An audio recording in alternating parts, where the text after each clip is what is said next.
Hi, it's great to see you. Before we head to the oven, I'm going to show you something.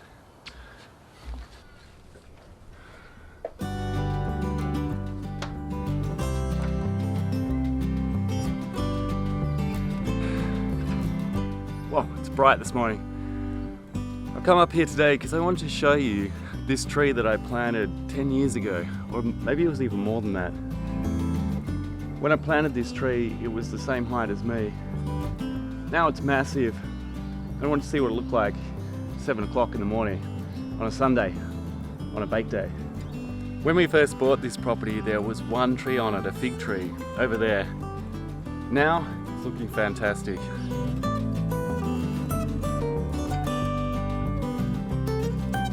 Most people would stick this tree right in the middle of this circle, but I think it really works to set it off to the side slightly. We also crowned it, which means we took out some of these branches.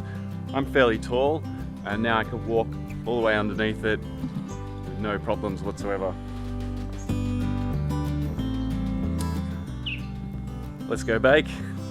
I've been working in Singapore, so it's been a couple of weeks since I've baked, and the weather has changed. So I'm not sure how this bake's gonna go.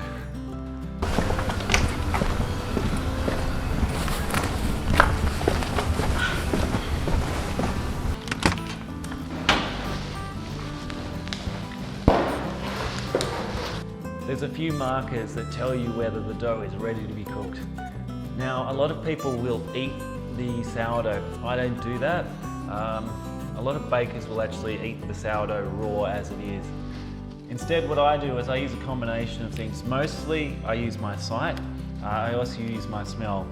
So here's some dough that I prepared slightly earlier than the other batch. I sped it up slightly by heating it up faster. So it's been in a warmer spot, and that means it's more alive.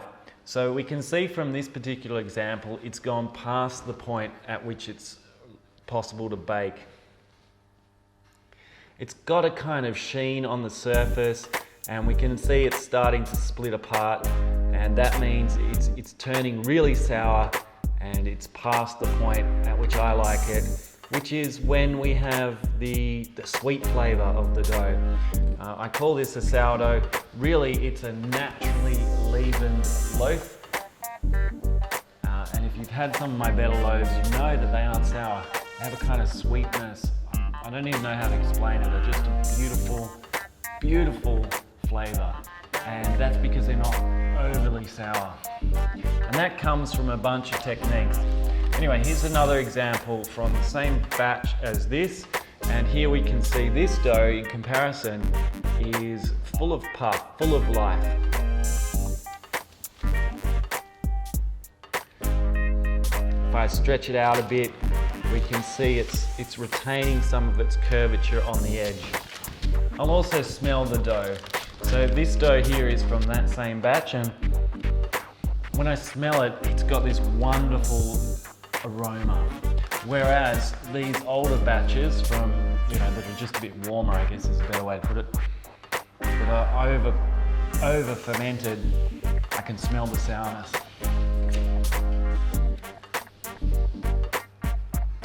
So these ones, no good, they've gone too long, too warm, whereas these ones are just perfect and ready to go in as soon as my oven comes up to temperature. I'll also give the loaves a bit of a shake, just like this, and I can see how much they wobble. And you might think, well, why don't you just look at the clock?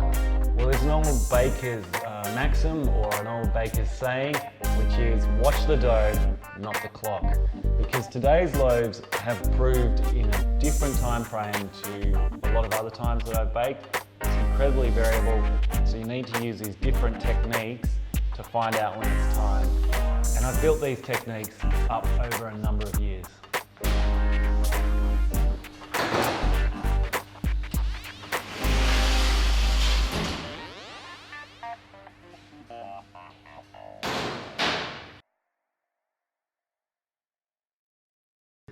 This piano is a little out of tune, or maybe it's just me. Slow down a bit.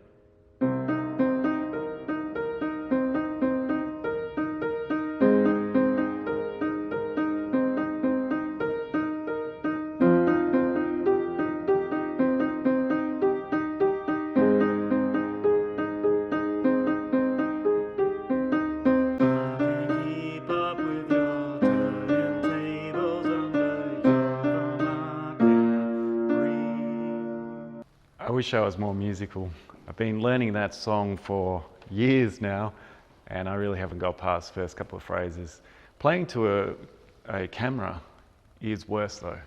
I'm much worse playing to a camera, at least it seems that way. The thing with music is that song is not one of my favourite songs, no way.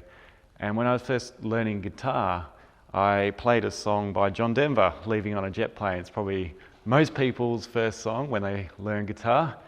It's not a song I would have liked before I started learning guitar. But here's the thing, when you're learning music, as soon as you start learning music, your taste in music changes. So I would never listen to Leaving on a Jet Plane normally, but when I play it, I enjoy it. Same thing with Adele's Turning Tables. I don't listen to Adele, but I quite like that music now that I play it.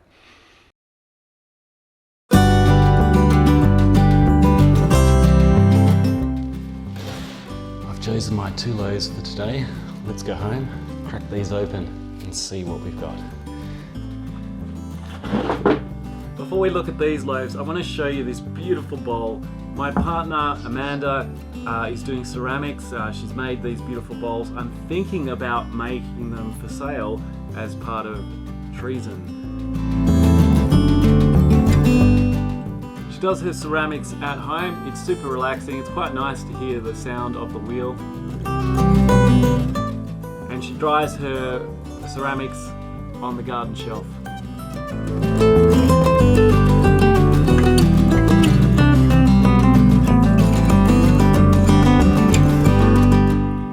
It's lunchtime, and in this bowl I have balsamic vinegar and olive oil, and I'm going to try that with this loaf right here. As usual, I picked the shortest of the loaves and we're going to cut it right down the middle.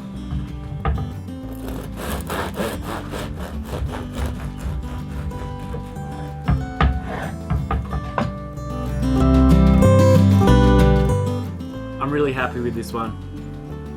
It smells fantastic.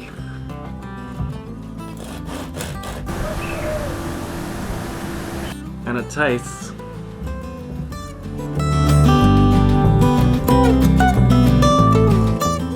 I'm really happy with this one. I think you will be too. Let's have a look at the fruit loaf.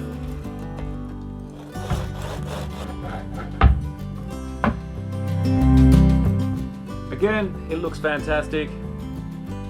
Smells great. It's coming up to Easter and it has a bit of that Easter smell to it with the spices. That is superb. That's it for today. I better get editing so you can pick up your bread this afternoon and I can get this video out before then. Bye now.